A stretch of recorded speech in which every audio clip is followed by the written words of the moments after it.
તો છેલ્લા કેટલાક દિવસોથી સુરતના હવામાનમાં અચાનક આવેલા પલટાએ લોકોના સ્વાસ્થ્ય પર ગંભીર અસર કરી છે। કમોસમી વરસાદ અને દિવસ દરમિયાન પડી રહેલો તડકો એમ બેવડી ઋતુના અનુભવને કારણે શહેરમાં વાયરલ ઇન્ફેક્શન અને પાણીજન્ય રોગોના કેસોમાં મોટો વધારો નોંધાયો છે। પરિણામે સુરતની નવી સિવિલ હોસ્પિટલ દર્દીઓના ધસારાથી ઉભરાઈ રહી છે અને સવારથી જ સારવાર માટે લાંબી કતારો જોવા મળી રહી છે। નવી સિવિલ હોસ્પિટલના આંકડાઓ ચિંતાજનક સ્થિતિ દર્શાવે છે। હોસ્પિટલની 7 ઓપીડીમાં દરરોજ સરેરાશ 700 જેટલા દર્દીઓ સારવાર માટે આવી રહ્યા છે।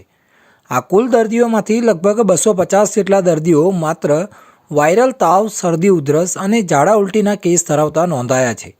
આ વધારો સીધો જ ઋતુગત ફેરફાર અને ભેજવાળા વાતાવરણ સાથે સંકળાયેલો છે। સિવિલ હોસ્પિટલમાં સવારના સમયથી જ દર્દીઓની સૌથી લાંબી લાઈનો જોવા મળી રહી છે।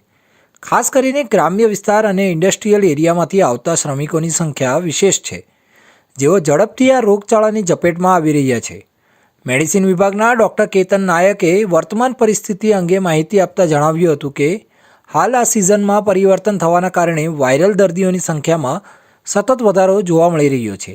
સૌથી વધુ દર્દીઓ ઇન્ડસ્ટ્રીયલ વિસ્તારમાંથી આવી રહ્યા છે। અત્યારે હાલ જે કમોસમી વરસાદ જે થયો છે એના સંદર્ભમાં મે બી થોડો 5-7% કેસમાં 5 થી 10% જેટલો વધારો મેડિસિન સ્કિનમાં ખાસ વધારો થયો છે અને પીડિયાટ્રિકમાં થોડો વધારો થયો છે।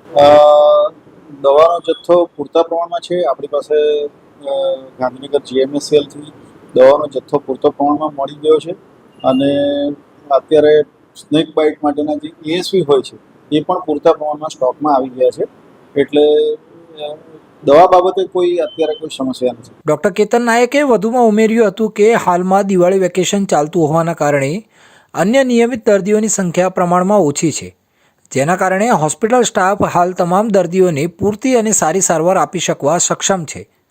જોકે તેમણે સામાન્ય જનતાને તેમના સ્વાસ્થ્યની ખાસ કાળજી લેવા માટેની સૂચના પણ આપી છે।